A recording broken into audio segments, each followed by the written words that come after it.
नमस्कार दोस्तों, आप सभी का फिर से एक बार स्वागत है बुद्धा मोटिवेशनल स्टोरी में। यदि दोस्तों आपने अभी तक हमारे चैनल को सब्सक्राइब नहीं किया तो चैनल को सब्सक्राइब अवश्य कर लें। बहुत समय पहले की बात है, एक सुंदर और शांत गांव था जिसे सभी लोग शांतिपुर के नाम से जानते थे। इस गांव में एक बुद्धिमान और आदरणीय बौद्ध भिक्षु रहते थे जिनका नाम वसुधामा था। वे अपने ज्ञान और करुणा के लिए पूरे गांव में मशहूर थे।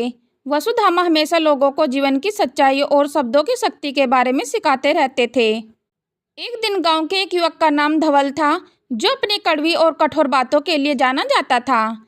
धवल को अक्सर गुस्सा आता था और वह गुस्से में आकर बिना सोचे समझे किसी को भी बुरा भला कह देता था।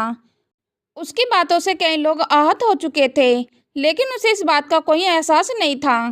वसुधामा को इस बात का पता चला और उन्होंने धवल को अपने आश्रम में बुलवाया। धवल के आने पर वसुधामा ने उसका मुस्कुराते हुए स्वागत किया और कहा, धवल, मैं तुम्हें एक कहानी सुनाना चाहता हूँ। धवल ने सिर हिलाते हुए कहा, हाँ गुरुजी, कृपया बताइए। वसुधामा ने कहना शुरू किया, बहुत समय पहले की बात है। एक छोटे से गांव में एक किसान रहता था। वह बहुत ही मेहनती और ईमानदार था।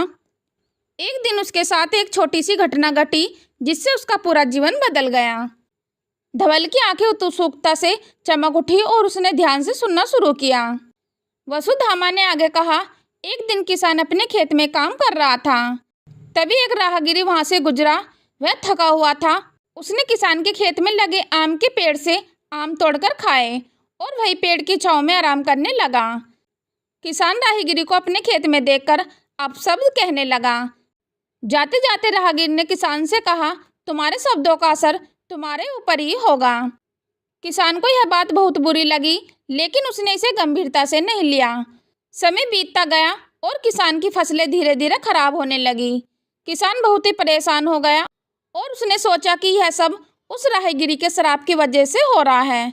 वह राहगीर को ढूंढने निकल पड़ा। कई दिनों की यात्रा के बाद किसान ने उस राहगीर को ढूंढ निकाला। राहगीर ने मुस्कुराते हुए कहा, मेरा श्राप नहीं बल्कि तुम्हारे ही शब्दों का असर है। तुम्हारे शब्दों में जो नकारात्मक और क्रोध था, उसने तुम्हारे चारों ओर एक नकारात्मक ऊर्जा का निर्माण किया है जो तुम्हारे जीवन पर विपरीत प्रभाव डाल रही है। किसान को तब समझ में आया कि उसके शब्दों का कितना बड़ा प्रभाव हो सकता है। उसने राहगीर से माफ़ी मांगी और अपने शब्दों को सोच समझकर बोलने का वचन दिया। धीरे धीरे उसकी फसल फिर से अच्छी होने लगी और उसका जीवन सामान्य हो गया। धवल ने गहरी सांस ली और वसुधामा की ओर देखा। गुरुजी, आप क्या कहना चाहते हैं कि मेरे शब्दों का भी ऐसा ही प्रभाव हो सकता है? वसुधामा ने धैर्यपूर्वक कहा, हाँ धवल, तुम्हारे शब्दों की ताकत बहुत अधिक है। वे न केवल दूसरों को प्रभावित करते हैं बल्कि तुम्हारे अपने जीवन पर भी गहरा प्रभाव डालते हैं। यदि तुम अपने शब्दों का सही उपयोग करोगे तो वे प्रेम, शांति और सकारात्मक फैला सकते हैं, लेकिन यदि तुम उन्हें नकारात्मक और क्रोध के साथ इस्तेमाल करो तो वे तुम्हारे और दूसरों के जीवन में कष्ट और दुख ला सकते हैं। धवल ने सोचा और फिर धीरे धीरे कहा, गुरुजी, मुझे समझ में आ गया है। मैं अपने शब्दों का सही उपयोग करने का प्रयास करूंगा। वसुधामा ने संतोषपूर्वक मुस्कुराते कहा, यह तुम्हारे जीवन के लिए एक महत्वपूर्ण कदम है।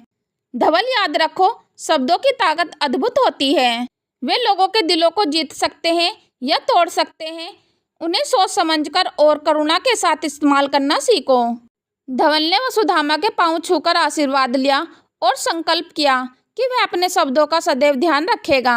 उसने अपने गुस्से पर नियंत्रण पाने और सोच समझकर बोलने का अभ्यास शुरू किया। धीरे धीरे उसकी जिंदगी में बदलाव आने लगा। उसके संबंध सुधरने लगे और लोग उसे सम्मान और प्रेम देने लगे। वसुधामा ने धवल को देखकर गर्व महसूस किया और सोचा कि अगर हर व्यक्ति अपने शब्दों की ताकत को समझे और उसका सही उपयोग करे तो यह दुनिया कितनी सुंदर और शांतिपूर्ण हो सकती है। शब्दों की ताकत को पहचान कर धवल ने अपने जीवन को सकारात्मक दिशा में बदल लिया और एक नई शुरुआत की। दोस्तों, यह कहानी हमें सिखाती है कि शब्दों की ताकत अद्भुत होती है।